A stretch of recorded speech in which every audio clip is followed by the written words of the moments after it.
I'm here with Yana Rodgers. Professor Rodgers, please introduce yourself and tell everybody what you study. Hi, I'm Professor Yana Rodgers. I'm a professor of labor studies and employment relations at Rutgers University. And for 6 years, I also served as faculty director of the Center for Women and Work at Rutgers. So the reason that I wanted to talk to you, which I think is one of the big unreported stories of our day, it's getting some coverage here and there, like the Atlantic dubbed it the Great Freeze. The job market is in a weird place right now. I think that's an understatement. People are saying that they can't find any work even after applying for months. Myself, I quit a job 6 months ago, and it's been slow to get another one, although some movement there. And it's been like that for I think the past few years, but this year it seems to be worse. So, from an economics standpoint and a job market standpoint, what exactly is going on? Yes, I'm hearing quite a bit of what you're saying, that the numbers, the monthly jobs reports have been fairly stable, and people are using words like balanced, stable, no big declines in jobs, no big upticks in unemployment. However, folks are finding it more difficult to get jobs if they are looking for work. So, private companies are not laying off very much, but they're not hiring either. And of course, we've all been hearing in the past couple of months about the big cutbacks in public sector jobs, and entire agencies being cut or radically reduced. And now some of these job losses of public sector workers, government workers, are being tied up in court, and people, being reinstated or in limbo where it's not clear if they have a job or not. So it could be that the numbers are not quite showing the full extent of job losses because of the situation of these government workers who have been fired or told that their jobs are being eliminated, yet these cuts are still being held up in court. These people are coming onto a job market, which, as we mentioned, is not the friendliest. And when you have these kind of mass layoffs and you have even more people competing for jobs, I imagine it's going to slow things down even more.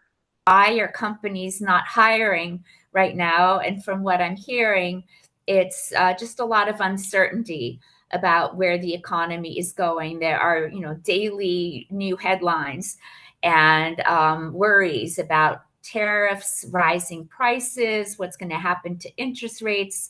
So I think with the uncertainty about macroeconomic indicators, especially tariffs and prices and interest rates, I think that's one of the main reasons why private companies, the private sector, is reluctant to hire, and why people are struggling to find new work in the private sector. Do you think that kind of goes back even to last year?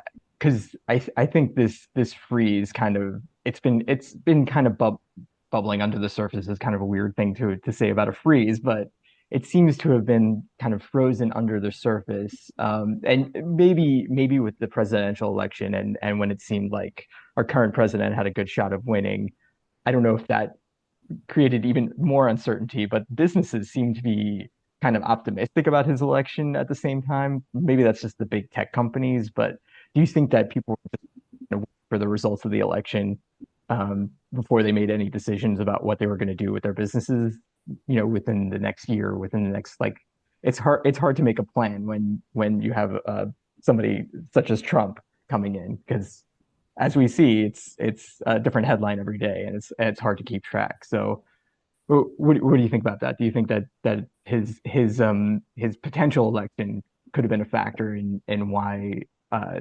hiring has slowed? Definitely, just a lot of uncertainty there.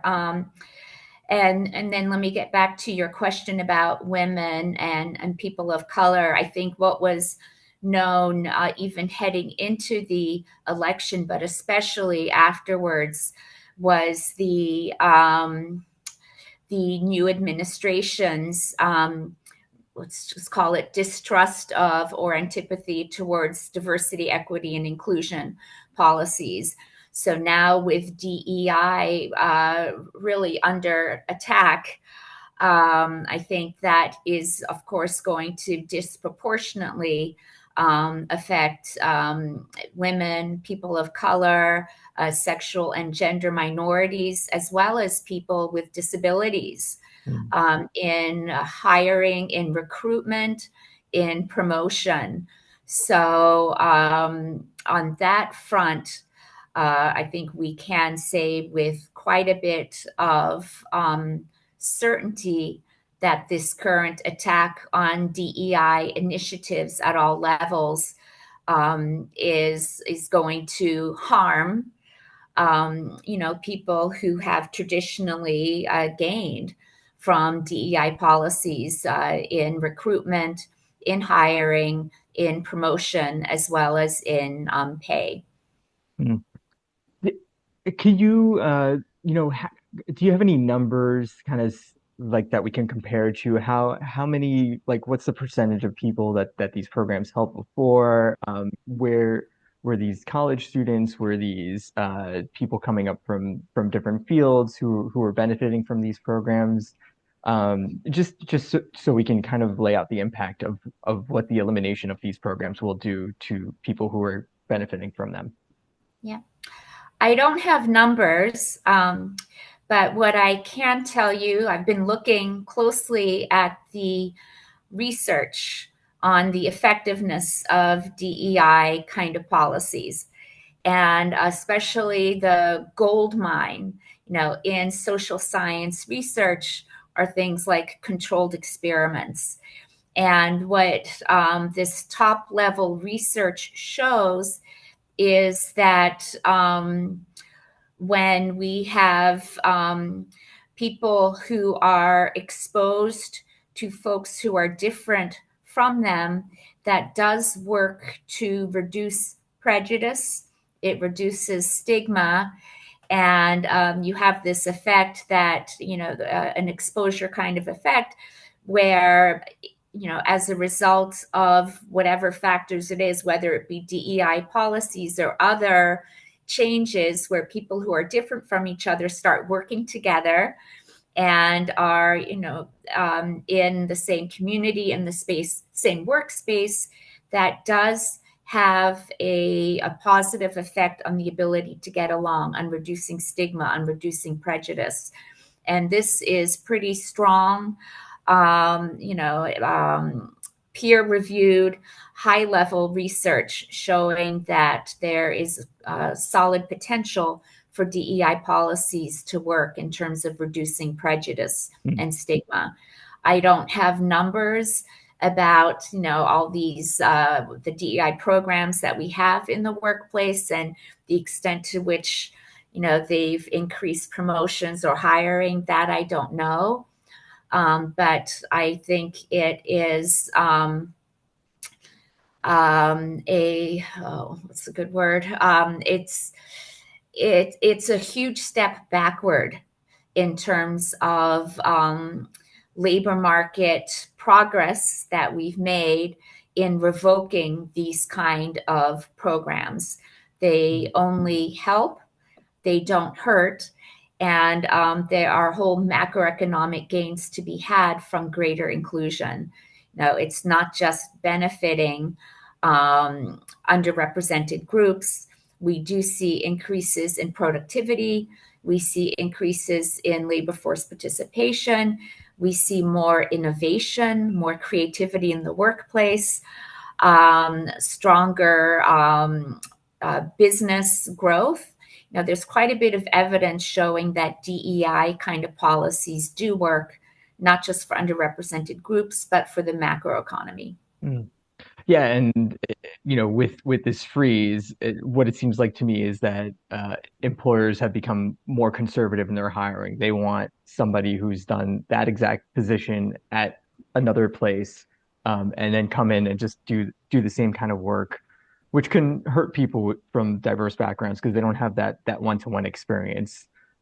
So we might start seeing that the benefits of diversity and equity and inclusion start to erode as time goes on, as people leave their positions, and go other places, and then the pool from which people are hiring might be just the same that it always is. So Yeah. I see all those kind of factors. It's like almost a perfect storm. Like you have this kind of terrible job economy mixed with the political environment, and where's this all going? I guess is what people want to know. Yeah. So, I think the attack on DEI is only ideological in nature. It does not have any kind of economic rationale. It's short-sighted, and it's going to hurt not only individuals, but it's going to hurt businesses as well as the macroeconomy. Hmm. And I guess what's the way out of this? If if people everybody is struggling to find a job, like how do we make sure that we're taking care of those who come from underprivileged backgrounds? Um, what's the way out? Trying to stick It's a to the big question. economics and not politics. I am a very strong advocate for greater inclusion. I do see the political reality now. You know, uh, Companies are falling into line. I think there's quite a bit of fear of what's going to happen. Look at the case of Columbia University and the withholding of huge grants. So there's tremendous pressure to comply right now. We even see it, pressure on the Federal Reserve Bank. I had an experience, I think it was about almost 2 months ago, where some events that I organized for the economics profession to increase the representation of women and underrepresented groups in economics, we were supposed to have some activities at the New York Federal Reserve Bank, and those were canceled at the last minute because of pressure from the executive branch on the Federal Reserve to comply, with this withdrawal of DEI. And I posted about it on social media, and that got picked up by a Washington Post reporter who was writing about the lack of total independence of the Federal Reserve Bank from the executive branch. So we see it everywhere, this pressure to comply. It's very real. And I don't think I have, any real clear answers. It's a difficult, stressful, worrisome, scary time. But I do want to go on record as continuing to believe in the validity, the importance of, and the success of DEI kind of policies. We need them. And I do think the attack of DEI is short sighted and it makes no economic sense. What are the new things that you're looking at in your research? I have been, and this is where, I may face some personal repercussions in the last few years. I have been writing quite a bit about DEI, especially for transgender Hmm. individuals, transgender adolescents. A number of my research publications have looked at the importance of gender affirming care. And we've seen this current administration attacking what they view as the gender ideology, especially, access for adolescents to gender affirming care, and even attacks on transgender folks themselves. So much of my research does, show empirically with rigorous statistical methods the importance of providing transgender adolescents with access to care that they need, and avoiding things like conversion therapy, where religious advisors or counselors are trying to convert them back to the gender of their sex assigned at birth. Mm. That's one area of my research that's probably going to be seen as very unfavorable by the current administration, but it's out there. If you search for me and transgender, it's all there, and it's quite recent. I'm also writing about disability with a bunch of colleagues, and the importance of accommodations in the workplace, more inclusive policies, technologies that help people with disabilities, both physical disabilities as well as mental health disabilities, and that is under attack by this administration. Mm. Um, so yeah, I'm trying to advocate through my research for people who are currently being attacked with cuts from the administration currently. Did your research also look into kind of the economic implications of not supporting these groups? Yes. So I do have an earlier paper, which is now getting cited even more, looking at the macroeconomic gains from greater inclusion of LGBTQ individuals. And here we do have a number for you. We looked at a sample of over 200 countries and quantified, different kinds of inclusive legal policies, things like marriage laws, adoption laws, less discrimination in the labor market, as well as other kinds of inclusion at the national level, laws that promote inclusion. And we found that when a country passes an additional legal reform promoting inclusion of LGBT folks, on average, national GDP per capita increases by $2,000 per Mm. year. So there's a very specific number for you. And that paper is picking up quite a bit of traction in terms of the macroeconomic gains from greater inclusion. Did it explore the connections between why that might be? Yes. And I'm forgetting the exact numbers, but I think we found about one third of that $2,000 is accounted for by labor market changes, higher productivity in the labor market, and greater labor force participation of LGB folks. Hmm, got it. Yeah, that's great. Can we focus on people with disabilities? The kind of the idea of work has kind of changed a lot. And my my perception would be that kind of di more digital ways of working opens up the door for people with disabilities to find more opportunities. Is that the case? I guess I should just ask you. Um, because you don't have like factory work anymore, but people can make money from their laptops at home, and I think that would be Sure. more inclusive. Yes. So there's different kinds of accommodations and technologies we can use.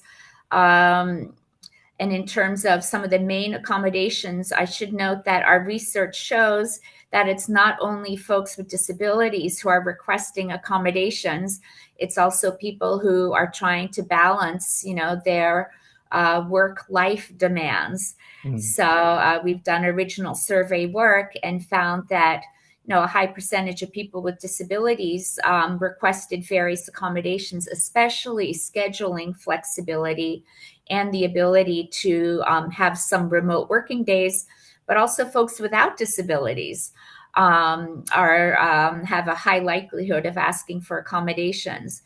But not all jobs allow for remote work or flexibility.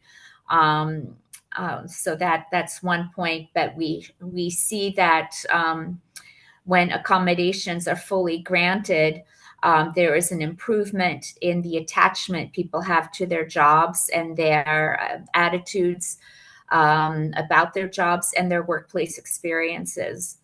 In terms of technologies, there's a growing number of technologies that have made it easier for people with visual impairments and hearing impairments to be able to work. Things like closed captioning and different kinds of technologies that make it easier to read from a screen or to convert screen text into audible text. I can send you, it's actually what I'm speaking about this afternoon. There's a number of AI kind of programs and other programs that have been developed and technologies that make it easier to work on a computer for people with visual and hearing impairments as well. Got it. Just to wrap up here, from what it sounds like, it's, even if the economy is struggling, the economy can't afford to leave people behind, right? When we help all peoples, it lifts everybody up. It's that the all, rising tide lifts all boats kind of thing. So, can you just comment on that note, like even in this economy, why is this work still important? The DEI and helping people with disabilities. Mm-hmm. Again, it's not just about helping individual people and giving them more opportunities because they're underrepresented. It makes economic sense. So again, the attack on DEI is purely ideological and it's short-sighted economically because it's not only individuals who benefit, it's also businesses that gain in terms of profits, innovation, creativity, stock market indicators, and it's good for the entire economy. Again, higher productivity, but also things like greater tax revenues. If more people are working, they're paying more taxes and lower public health costs. If there's things like less depression because of policies, DEI kind of policies that promote inclusiveness, well, that lowers public health costs. So there's a number of macroeconomic gains besides the fact that people are getting more opportunities through DEI. Mm. People want to feel valued. They want to participate. If the opportunities are there, it sounds like it's Exactly. it's a theory as old as time. But I think we forget those lessons based on the kind of political environment and to all our detriment. So let's just hope for people to come to their senses, I guess. Yeah. But I think it, there was that expression, it's the economy, stupid. I think right. that's back from several decades ago. Well, it is all about the economy. And to forsake that for political expediency just doesn't make sense. Great. If people are interested in reading your research or following you, where should they go? Let's see, I'm on Blue Sky. And I do have my homepage is at Rutgers. So they can just search for me at Yana Rodgers at Rutgers University. And that will lead people to my homepage at Rutgers. Okay, great. Thank you so much for talking about this topic, and we're gonna hope keep watch on it because it's I think it's the biggest story, but Mhm. we'll see what happens. Thank you, Stephen. And I look forward to seeing your final product, what you produce. Thank you so much.